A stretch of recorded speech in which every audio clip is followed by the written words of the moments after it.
Me llamo Salma, tengo 84 años y vivo en Guadalajara, México.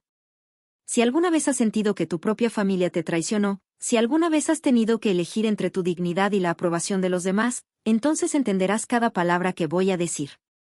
Hay una verdad sobre mí que he mantenido oculta por más de 60 años. Una verdad que cambió por completo en quien me he convertido. Y hoy, por primera vez, voy a revelar cómo una chica de tan solo 14 años encontró la fuerza para enfrentarse al hombre más poderoso de su vida, su propio padre. Quédate hasta el final, porque lo que descubras sobre el coraje puede cambiar tu perspectiva para siempre. Era 1954 en Guadalajara.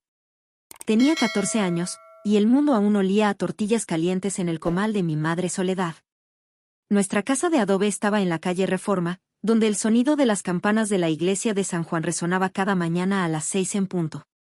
Mi padre, don Aurelio Morales, era herrero. Sus manos, ásperas como la lija, moldeaban el hierro con la misma firmeza con la que controlaba a nuestra familia. Tenía 45 años, un bigote espeso y siempre bien recortado, y una voz que hacía que los vecinos se inclinaran en señal de respeto al pasar. Salma es diferente a las demás chicas, oía a mamá susurrarle a su amiga Refugio mientras lavaban la ropa en el patio. Tiene la misma pasión en la mirada de su padre. Y era cierto. Mientras mis primas Consuelo y Remedios, de 16 y 15 años, solo soñaban con vestidos para sus quinceañeras, yo me preguntaba por qué las mujeres no podíamos ir a la cafetería, por qué teníamos que agachar la cabeza cuando los hombres hablaban. Pero había algo que todavía no entendía sobre este fuego que llevaba y el precio que pagaría por él. Lo que no sabía es que mi fuerte personalidad despertaría en mi padre algo que una hija nunca debería despertar. Los problemas empezaron después de mi primera comunión. Recuerdo el vestido blanco que mamá había bordado con tanto cariño, el olor a incienso en la iglesia de Nuestra Señora de Guadalupe y cómo papá me miró de otra manera ese día. Ya te estás volviendo toda una señorita, le dije a mamá, pero había algo extraño en sus ojos. Algo que me hizo querer esconderme detrás de sus faldas. Al principio, los cambios fueron sutiles. Papá empezó a insistir en que lo ayudara en el taller después de la escuela, mientras mamá se quedaba en el mercado vendiendo quesadillas. El olor a hierro candente y brasa se mezclaba con algo más denso en el aire, una tensión que no podía identificar. Salma, ven a sostener esta pieza, dijo, poniendo sus manos sobre las mías para enseñarme el oficio. Pero sus manos permanecieron allí más tiempo del necesario, y sentí un extraño escalofrío recorrerme la espalda. Los fines de semana, durante las fiestas tradicionales de la colonia, cuando el sonido de los mariachis llenaba la plaza y el aroma de churros dulces inundaba el aire, papá no me dejaba bailar con los chicos. Salma se queda conmigo, anunciaba, rodeándome los hombros con el brazo de una forma que no parecía paternal. Si esta historia te conmueve, dale a me gusta para darme fuerzas para seguir. Y cuéntame en los comentarios, ¿alguna vez has pasado por una situación familiar que te haya dejado confundida? Tu experiencia puede ayudar a otras.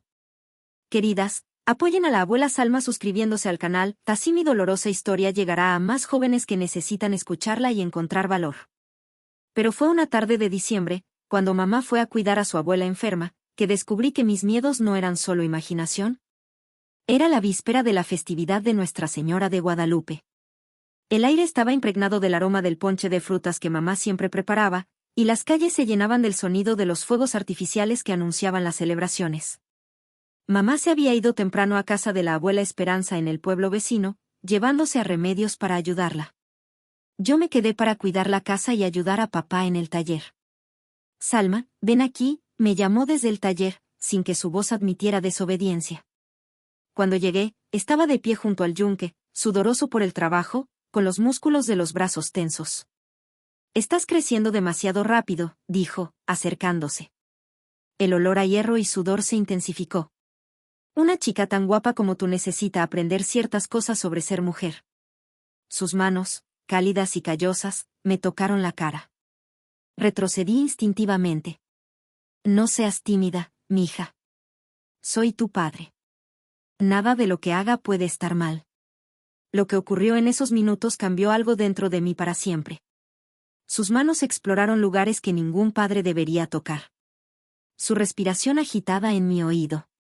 Sus palabras susurradas, este es nuestro secreto. Si se lo cuentas a alguien, tu madre se desgarrará de dolor. Para cuando terminó, estaba temblando. No por el frío, era caluroso, sino por una sensación que no podía identificar. ¿Vergüenza? ¿Asco?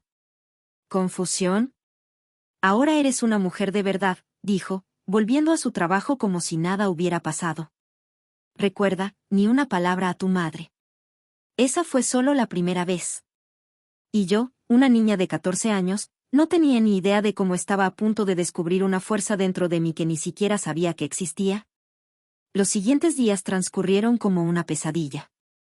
Durante las festividades de diciembre, mientras las familias se reunían para las posadas y el sonido de las piñatas rompiéndose resonaba por las calles, me sentí como si lo estuviera viendo todo a través de una ventana empañada. Mamá notó mi cambio. Salma, estás muy callada. ¿Estás enferma, mija? ¿Cómo podía explicárselo? ¿Cómo podía destruir su mundo diciéndole que el hombre que amaba, el hombre al que respetaba, había tocado a su hija de forma impura? Papá era el mismo de siempre durante el día. Saludaba a los vecinos, trabajaba en su taller e iba a misa los domingos. Pero cuando estábamos solos, esa mirada volvía. Y sabía que era solo cuestión de tiempo para que volviera a ocurrir. Empecé a observar todo a mi alrededor con nuevos ojos. Noté cómo las mujeres del barrio bajaban la mirada cuando papá pasaba. Como algunas madres acercaban a sus hijas cuando él se acercaba. Como doña Mercedes, la dueña de la tienda de telas, siempre inventaba una excusa para salir de detrás del mostrador cuando él entraba a comprar algo. ¿Saben algo?, me pregunté mientras barría el patio bajo el sol abrasador de enero. El sonido de la escoba en el suelo de piedra se mezcló con mis pensamientos confusos. Fue en una tarde sofocante, cuando el aire estaba cargado de olor a tierra seca y flores de jacarandá, que sucedió por segunda vez. La segunda vez ocurrió una semana después. Esta vez, fue más audaz. Más violento. «Lo estás disfrutando», susurró, mientras me mordía el labio para no gritar. Todas las mujeres lo disfrutan, solo que fingen que no. Pero no me gustaba. Cada roce me quemaba la piel como un hierro candente. Cada palabra me envenenaba el alma. Y en mi interior, algo crecía. Ya no era solo miedo. Era ira. Una rabia que empezó pequeña, como una brasa olvidada, pero que con cada día, con cada mirada lasciva, con cada roce no deseado, fue creciendo y alimentándose hasta convertirse en una hoguera. Esa noche, después de que terminó sus horribles actos y regresó a casa como si nada hubiera pasado, me quedé en el taller, llorando en silencio. El olor a hierro y sudor aún impregnaba el aire, ahora mezclado con el aroma de las lágrimas saladas que caían sin cesar. Fue entonces cuando vi, en un rincón oscuro del taller, una pequeña Virgen de Guadalupe que mamá había colocado allí para proteger el trabajo de papá. La imagen de la santa, iluminada únicamente por la luna que entraba por la pequeña ventana, parecía mirarme con compasión. «Virgencita», susurré, «si de verdad proteges a las mujeres como dices, ayúdame a encontrar una salida. Dame la fuerza para no dejarme vencer». Y en ese momento, juro que sentí un cambio en mi interior. Como si una voz silenciosa me susurrara al oído, «La fuerza que buscas ya está dentro de ti, hija. Solo necesitas despertarla». «Salma, te ves diferente», me dijo mi prima Consuelo una tarde mientras bordábamos en el patio. El sonido de las agujas perforando la tela resonaba en el silencio de la tarde. «Tus ojos, parecen como si llevaran una tormenta». Y tenía razón. Dentro de mí, se avecinaba una tormenta. Una tormenta que arrasaría con todo a su paso. Empecé a notar cosas que antes me habían pasado desapercibidas. Como papá siempre elegía momentos específicos para sus travesuras. Como siempre bebía antes. Como siempre comprobaba si mamá había salido de casa. Este hombre tiene un patrón, pensé. Y todo patrón tiene una debilidad. Lo que mi padre no imaginaba era que su propia hija se estaba convirtiendo en algo que jamás podría controlar.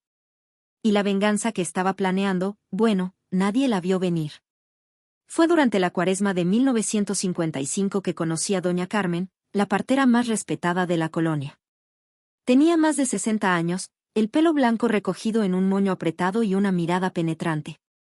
Sus manos, marcadas por la edad y el trabajo, transmitían la sabiduría de quien había ayudado a nacer a cientos de niños y consolado a otras tantas mujeres en su más profundo dolor. Estaba ayudando a mamá a traerle unas tortillas cuando noté su mirada penetrante observándome. Vivía en una casita sencilla en la calle de las Flores, rodeada de un jardín lleno de hierbas medicinales que perfumaban el aire con aromas misteriosos. Tú, niña, dijo de repente, interrumpiendo su conversación con mamá sobre el tiempo seco. Llevas el dolor sobre tus hombros. El dolor de una mujer. Mamá rió nerviosamente, ajustándose el rebozo en la cabeza. Ay, doña Carmen, es solo una niña. Pero la anciana partera no apartó la mirada de la mía. Me observaba como quien lee un libro abierto. Una niña que ya conoce secretos de adultos, murmuró, tan suavemente que solo yo la oí. El resto de la visita transcurrió como un borrón. Mamá y doña Carmen charlaron sobre la lluvia que había tardado en llegar, sobre los precios del mercado, sobre la próxima festividad de San José. Pero sentí la mirada de la anciana clavada en mí todo el tiempo, como si estuviera descifrando un misterio. Cuando nos fuimos, mamá comentó, doña Carmen es una mujer muy sabia, Salma. Dicen que ve cosas que otros no ven. Mi abuela siempre decía que las parteras tienen un don especial. Esa noche, no podía quitarme el encuentro de la cabeza. Sus palabras resonaron en mi mente, el dolor de una mujer. ¿Cómo podía saberlo? 2 días después, apareció en casa. Era una tarde cálida, y el aire quieto traía el aroma a azahar del jardín de los vecinos. Mamá estaba tendiendo la ropa cuando oímos que llamaban a la puerta. Buenas tardes, doña Soledad, dijo doña Carmen, cargando una cesta cubierta con una tela bordada. Le traje té a la niña. Está un poco pálida, ¿no le parece? Mamá, siempre hospitalaria, la invitó a pasar. ¡Qué amable! Ven, tomemos un café. En realidad, dijo doña Carmen mirándome fijamente, vine a hablar con Salma sobre cosas de mujeres que quizá aún no has comentado. Con tu permiso, claro. Mamá dudó un momento. En nuestra época, esas conversaciones se consideraban muy íntimas, casi sagradas. Bueno, si lo crees necesario. Creo que sí. La niña está en edad de aprender ciertas cosas. Puede dejarlo en nuestras manos, doña Soledad. Estas son conversaciones que solo una mujer mayor puede tener con una joven. Cuando estábamos solos en el patio, bajo la tenue luz de una vela que parpadeaba con la brisa nocturna, doña Carmen fue directa al grano. El aroma de las plantas de su jardín, que siempre llevaba en los pliegues de su vestido, se mezclaba con el olor a cera derretida.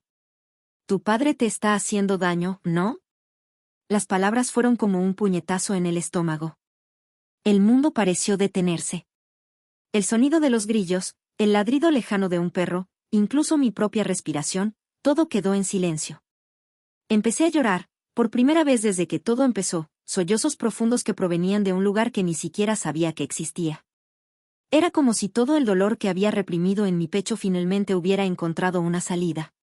Como lo sabes, logré preguntar entre lágrimas, con la voz ronca y entrecortada. Doña Carmen se acercó y puso sus manos callosas sobre las mías. Eran manos cálidas, con olor a manzanilla y sabiduría ancestral. Porque he visto el mismo dolor en los ojos de muchas chicas a lo largo de los años. Y porque sé que los hombres como tu padre rara vez cambian por sí solos. Su voz era firme, pero llena de compasión. También porque tu prima Remedios vino a buscarme la semana pasada. Mi corazón se aceleró. ¿Remedios? Sí, mi hija. Me contó lo que pasó. Y sospeché que tú también sufrías. Doña Carmen suspiró profundamente. Los hombres como tu padre, no se conforman con una sola víctima. La revelación me inundó como agua fría. No estaba sola en este dolor. Otras chicas de la familia estaban pasando por el mismo infierno. ¿Cuántos más?, pregunté, apenas capaz de articular las palabras. Más de lo que imaginas. Más de lo que deberíamos tolerar. Sus ojos brillaban con una determinación feroz. Pero parará. Parará porque tú y yo lo haremos. Luego me habló de otras mujeres a las que había ayudado a lo largo de los años. De secretos que las familias guardaban como tesoros podridos. De cómo algunas de ellas habían encontrado maneras de protegerse, de recuperar su dignidad, de romper ciclos que parecían eternos. Hay una manera, dijo, apretándome las manos con fuerza. Pero tienes que ser valiente. Más valiente de lo que jamás imaginaste. Esa noche, por primera vez en meses, dormí profundamente.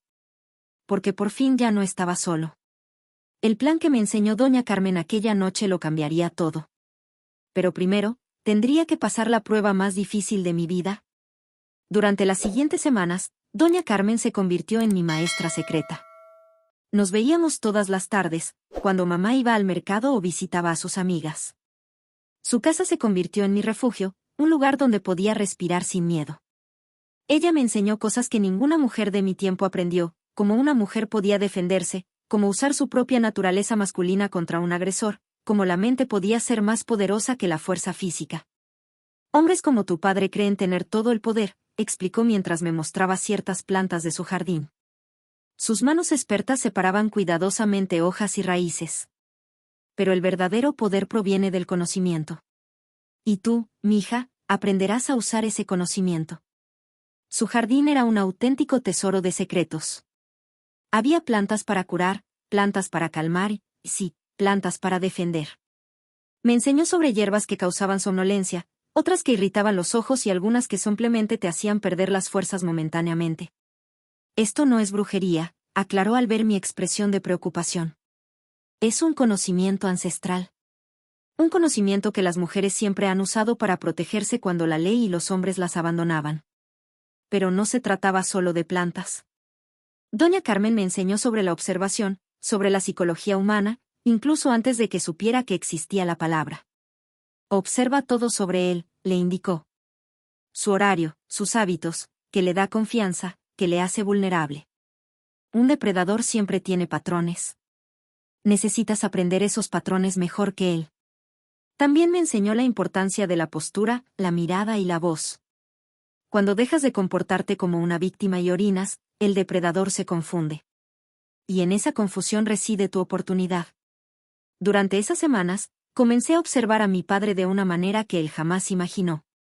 Me sentaba en el patio por las tardes, fingiendo bordar o desgranar frijoles, pero en realidad, observaba cada uno de sus movimientos. Me di cuenta de que siempre se tomaba un vaso de tepache antes de llamarme al taller, como si necesitara coraje líquido para llevar a cabo sus acciones. Me di cuenta de que siempre elegía momentos en los que mamá no estaba y tenía la garantía de que no lo interrumpirían. Me di cuenta de que se sentía más poderoso cuando yo mostraba miedo, cuando me encogía, cuando lloraba. Se alimenta de tu miedo, explicó doña Carmen cuando le conté mis observaciones. Es como un vampiro que les chupa la fuerza a sus víctimas. Deja de alimentarlo. También aprendí sobre las otras niñas de la familia. Remedios no era la única. Mi prima Luz, de tan solo 12 años, también había sido tocada por él durante una visita. Y había sospechas sobre otras. Es un patrón, dijo doña Carmen, con la fría ira de quien ha visto esto muchas veces. Hombres como tu padre son como plagas. Si no se les detiene, se propagan. Fue durante una de estas conversaciones que ella me reveló su plan completo. No basta con que deje de estar contigo, explicó, removiendo una olla de barro donde hervía a fuego lento una mezcla de hierbas. El vapor que subía desprendía un aroma intenso y penetrante. Tiene que entender que no puede volver a hacerle esto a ninguna chica. Tiene que entender que ha encontrado a alguien más fuerte que él. El plan era simple pero audaz. Debía enfrentarlo en el siguiente intento, pero no como una niña asustada. Como una mujer que sabía exactamente lo que hacía. ¿Y si no funciona?, pregunté, sintiendo mariposas en el estómago. Lo hará, dijo con una seguridad que me impresionó. Porque ya no estás solo. Porque ahora sabes quién eres de verdad. Y porque los hombres como tu padre son, en el fondo, cobardes. Cuando encuentran verdadera resistencia, se echan atrás. Luego me entregó una bolsita de tela, cosida con hilo rojo. Dentro había una mezcla de pimienta molida, ortiga seca en polvo y otras hierbas que no quiso nombrar.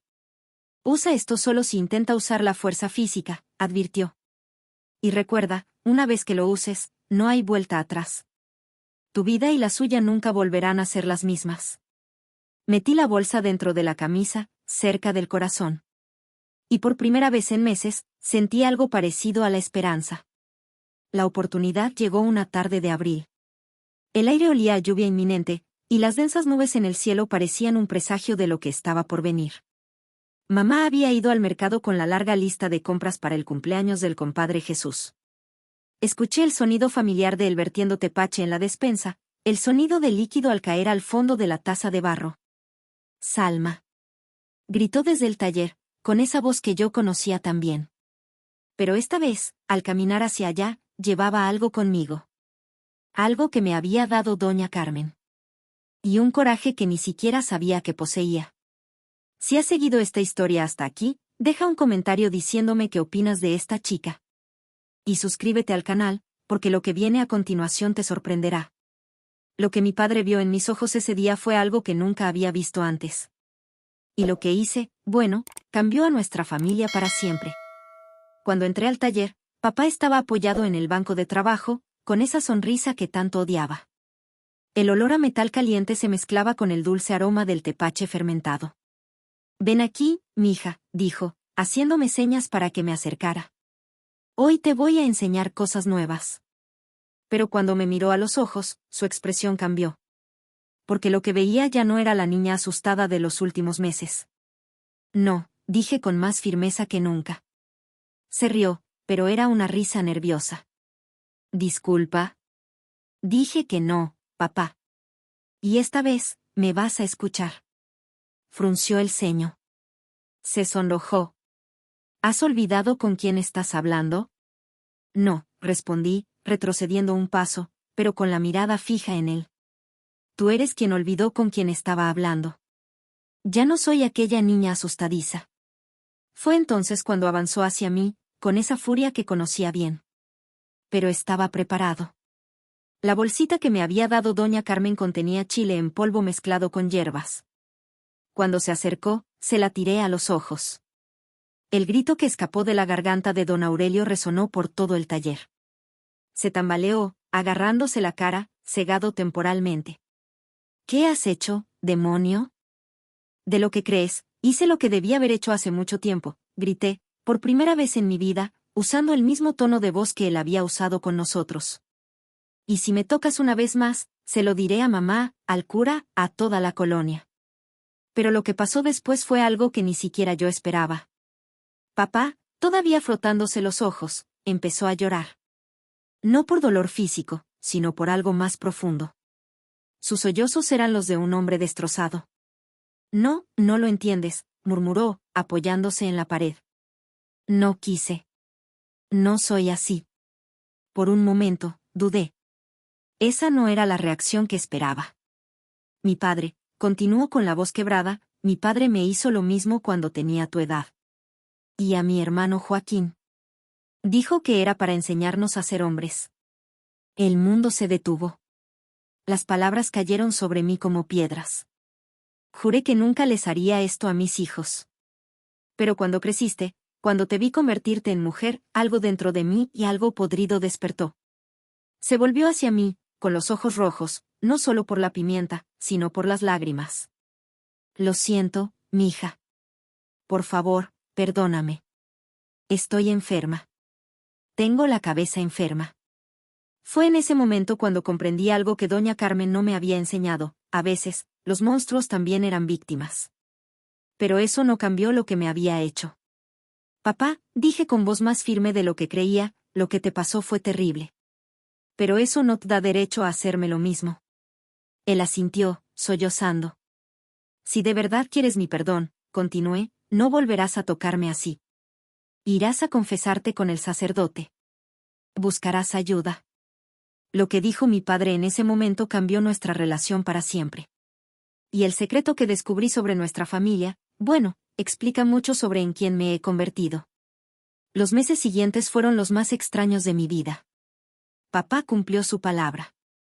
Buscó al padre Martínez, se confesó y empezó a asistir a reuniones con otros hombres que enfrentaban problemas similares. Nunca más volvió a tocarme de forma inapropiada. De hecho, empezó a tratarme con un respeto que rozaba la reverencia, como si fuera de cristal. Mamá notó el cambio, pero nunca me preguntó directamente. A veces la pillaba observándome con curiosidad, como si intentara descifrar un misterio. Doña Carmen siguió siendo mi confidente. Fue ella quien me explicó que el ciclo de abuso que había comenzado con mi abuelo, a quien nunca conocí, podría haber continuado indefinidamente si no se hubiera roto. Fuiste valiente, mija, dijo. Más valiente que muchas mujeres adultas que conozco. A los 16, en la colonia ya me veían como una chica diferente. No en un sentido negativo, sino en el sentido de que había algo en mí que inspiraba respeto. Otras chicas acudían a mí cuando tenían problemas. Sus madres me consultaban sobre asuntos delicados. Fue por esa época que conocí a Roberto, un joven de 18 años que trabajaba en la panadería de su tío. Era amable, respetuoso y nunca intentó presionarme. Tienes algo en tus ojos, dijo, que te hace querer ser una mejor persona. Cuando cumplí 18 años, Roberto me pidió matrimonio. Para mi sorpresa, papá no solo aceptó, sino que me invitó a hablar a solas. Salma, dijo, te has convertido en una mujer extraordinaria. Y sé que no fue gracias a mí, sino a pesar de mí. Tus palabras me conmovieron de una manera que no esperaba. Pero la verdadera lección de mi historia aún estaba por llegar. Y tiene que ver con un descubrimiento que hice años después, cuando me convertí en madre. Hoy, a los 84 años, cuando miro hacia atrás, entiendo que esos terribles meses de mi adolescencia me moldearon de maneras que me llevó décadas comprender. Me casé con Roberto y tuvimos 4 hijos, Miguel, Carmen, Esperanza y Aurelio. Sí, a mi hijo menor le puse el nombre de mi padre, porque aprendí que a veces honramos no a la persona que alguien fue, sino a la persona que intentó convertirse. Mi padre cambió. De verdad que cambió. Se convirtió en un abuelo presente y cariñoso que nunca dejó que ninguno de sus nietos enfrentara dificultades solo. Cuando Roberto falleció hace 15 años, mi padre, ya bastante mayor, vino a vivir con nosotros. Lo cuidé hasta sus últimos días. Y al final, mientras agonizaba, me tomó la mano y me dijo: Gracias, mija. Gracias por salvarme de mí misma. La fuerza que descubrí en ese taller a los 14 años nunca me ha abandonado. La he usado para criar a mis hijos con amor y fortaleza. Para ayudar a otras mujeres de nuestra comunidad. Para convertirme en la persona que soy hoy. Aprendí que la valentía no consiste en no tener miedo. La valentía consiste en sentir miedo y aún así hacer lo que hay que hacer. Se trata de romper ciclos que parecían inquebrantables. Se trata de mirar a los ojos a quienes te hicieron daño y decir, basta ya. Si estás pasando por algo similar, si alguien de tu familia te está haciendo daño, recuerda que tienes más fuerza de la que crees. Busca ayuda. Habla con alguien de confianza. No lleves este peso solo. Y recuerda, a veces, defender nuestra dignidad es el mayor acto de amor que podemos ofrecer, no solo a nosotros mismos, sino a toda nuestra familia. Porque cuando rompemos un ciclo de dolor, no solo nos salvamos a nosotros mismos, sino a las generaciones que vienen después de nosotros. Esta fue la historia más difícil que he contado. Si te conmovió, dale a me gusta para animarme. En los comentarios, dime, ¿qué lección de esta historia te impactó más? Tu reflexión podría ayudar a otros que la vean. Y si crees que historias como esta necesitan ser contadas, suscríbete al canal. Porque cada suscripción me da la valentía de compartir más verdades que el mundo necesita escuchar. Hasta la próxima historia, y recuerda, eres más fuerte.